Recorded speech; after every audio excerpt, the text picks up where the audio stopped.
Welcome to FiST Chat, the vodcast that features discussions on the topics of film, science and technology. My name is Ben Warner and I'm joined once again by my good friend and colleague Steve Kern. How are we today, Steve?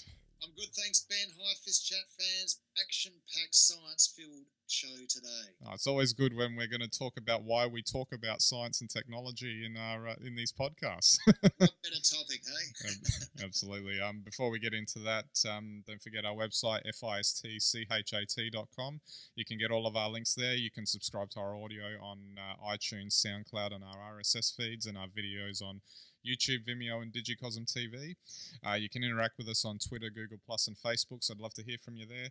We've got our ebook, The FiST Report, at fistreport.com, hosted on Amazon, only 99 cents, and helps to support this show. And we've got our supplementary content, the weekly blogs, photography on Instagram and Flickr, and recommend us to anyone who you think may be interested in our weekly discussions on film, science, and technology. Now, we sort of came across a rather interesting piece on sciencealert.com.au. National Science Week was here in Australia, August 10th to 18th. And what a big week it was, everyone. I hope you took part in it if you're in Australia. Absolutely. And there's a sort of follow-up article where some studies were done, what percentage of Australians are actually interested in science and tech and think how important it is to their lives, and also what is a good poll to measure these sorts of things.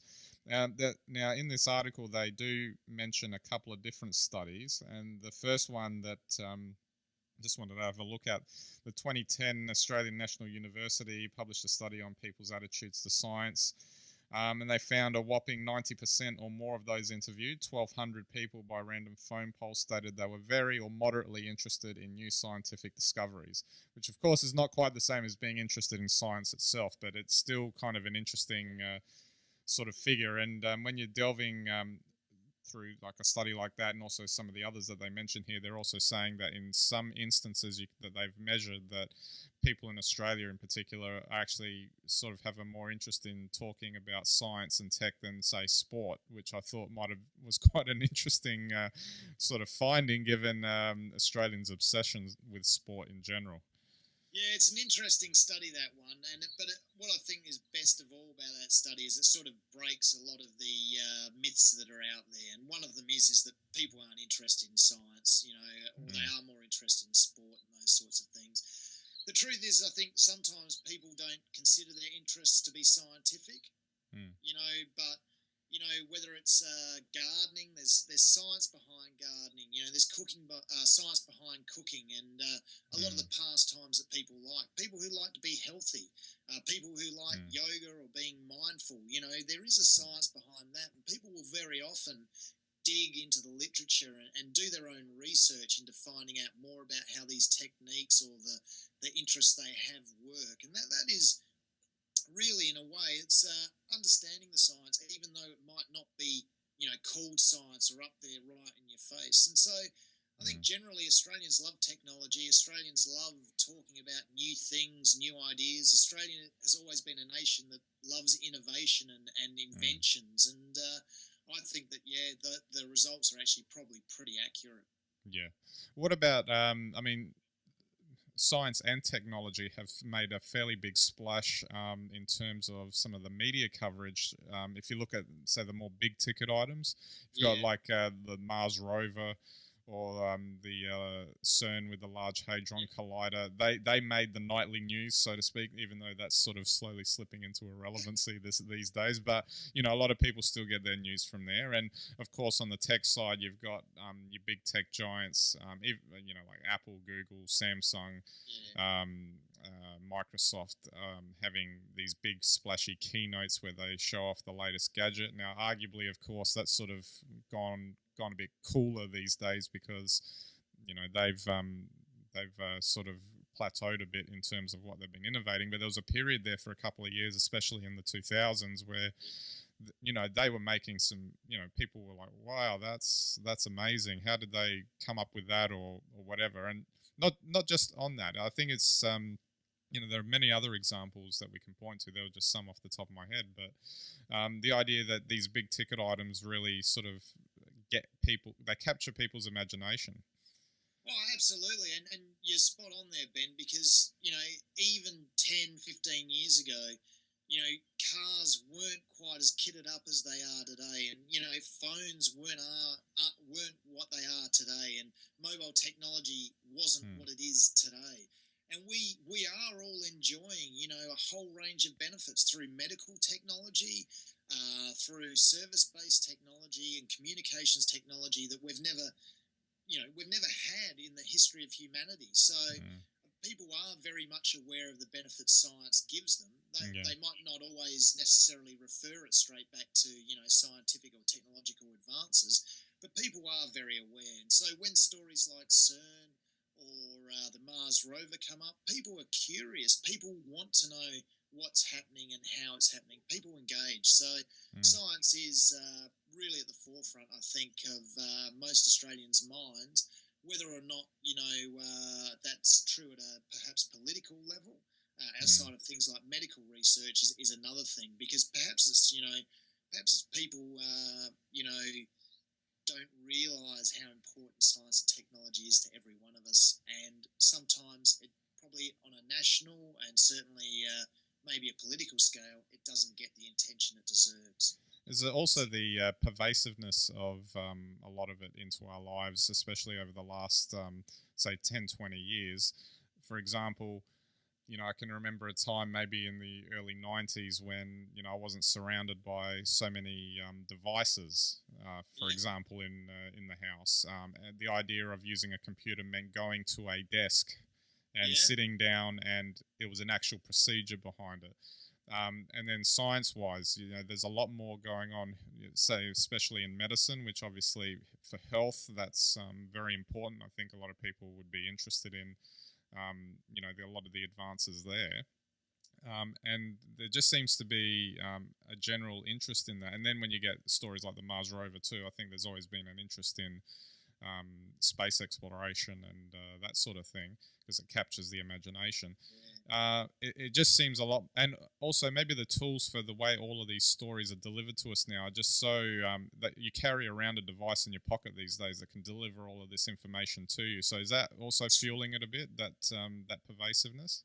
I think so, and I think once again, you look at everyone's job today, and there's a high degree of technology. Whether you're working in mines or you're drilling, on rigs to get more of that fossil fuel out, or you're mining Mm, for gold, or you work in some sort of agricultural or forestry thing. The way that people are working, the tools they are using are scientifically. Based or technologically based, and this is occurring right across the whole spectrum. So even politicians today, I mm, mean, they live and die by the 24/7 cycle, and they use it. They use it as a tool for their message. So we are surrounded by science and technology more so than ever before. And as I said, if you really want to look to some of the benefits, look at what medical science is giving us now, yeah. and look also at a lot of the technology, the renewable energy sector, that is possible, and a lot of the advances that will come still in another 10 years with Mm, regard to controlling our energy usage and making us a cleaner, greener society. That will all come through science. So I think that that really is something that will put it once again at the forefront of people's minds, probably in a way that hasn't been seen since the 1960s and the space programs. absolutely. All right, we might move on, but it's safe to say we won't be running out of topics to talk about if No uh, if time soon. if all of that bears fruit. All right, we'll move on to our film news bite. Spy cameras, secret audio help fight movie piracy from the Wall Street Journal .com. If all the sounds of the summer blockbuster Man of Steel were stripped away, a light humming would still be heard. The barely audible noise is an audio watermark intended to be kryptonite for the digital pirates who circulate illegal copies of movies. And apparently, the way this works, after 20 minutes of playtime, the disc player shuts the movie down and offers the viewer the chance to continue watching by paying for the movie through legitimate sources like Amazon and Netflix. So that's an interesting way of going around the whole piracy angle. It's pretty tough. Now, Um, Ben, really understood this until you explained it to me. Mm. Now, didn't Sony get in trouble when they had that modification to your disc root system? So when you played a pirated, you know, content, it could identify that, and they got in big trouble in court with it. Is this not similar? But then I guess they could argue that, they're trying to protect their content. I couldn't imagine it's any different than, the software being activated, the way that was introduced. Yeah, it's interesting though. Like, I mean, certainly don't support piracy in any way, shape, or form, but it's interesting that they're allowed to mess with your player. Yeah. Your system. Well, it's all for naught. I mean, they better come up with an online version of this if they want to use it, because obviously Blu-ray is not going to be a long-term format. Who knows whether it's going to make any difference or not? We'll have to wait and see. Yeah, I mean, I'm all for it, I guess, if it works, but it's in one of those grey areas. I mean, if people choose to pirate, that's their choice. I don't really agree then with, I don't mind the encryption on it. Why doesn't the encryption just destroy the rest of the code? Yeah. Or it does a Mission Impossible, disc thing where it burns and blows up or something. Something like that would be better. I don't like it talking to another one of your machines. Yeah. That seems to me to be a little bit too spyware-ish. Yeah, exactly. All right, we'll move on to our science news bite now. From ancient history and outer space, Egyptian artifacts came from outer space, from the ABC. Some of the earliest iron artifacts ever found, funeral beads strung around bodies in a 5,000-year-old Egyptian cemetery, came from outer space. Archaeologists have now confirmed. High-tech scanning of the beads shows the metal came from a meteorite that landed on Earth. And the 9 small beads stored at the University College London Petrie Museum come from 2 burial sites dated to around 3200 BC, where they were found in necklaces along with exotic terrestrial minerals such as lapis lazuli, agate, and gold. This is a great story, Ben, isn't it? Oh, absolutely. Thousands of years ago, they would have seen it. They would have seen it fall out of the sky. And they would have ascribed a lot more meaning to it as well. I would have thought, because it was coming from the sky. Exactly.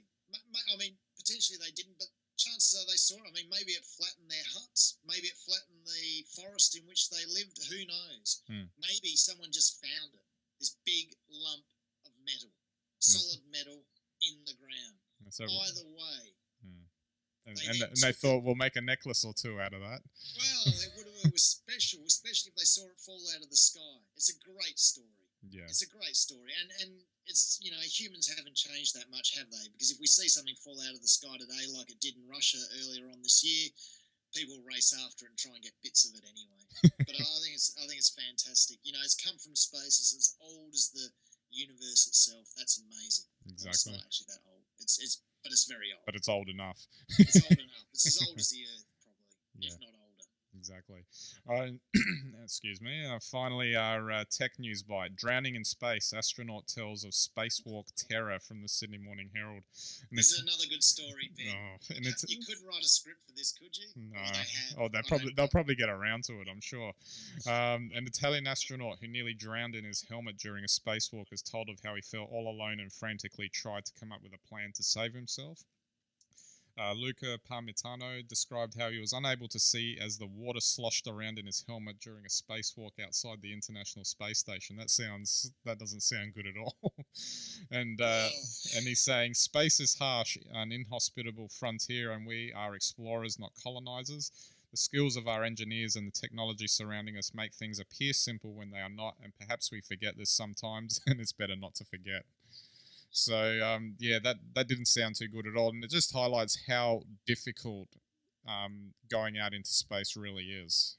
Yeah, well, I mean, it does. It just brings back in space, no one can hear you scream. And what are you to do? I guess maybe there'd probably be a few deep-sea divers who may have been in similar situations underwater with being trapped or, being concerned about their air supply.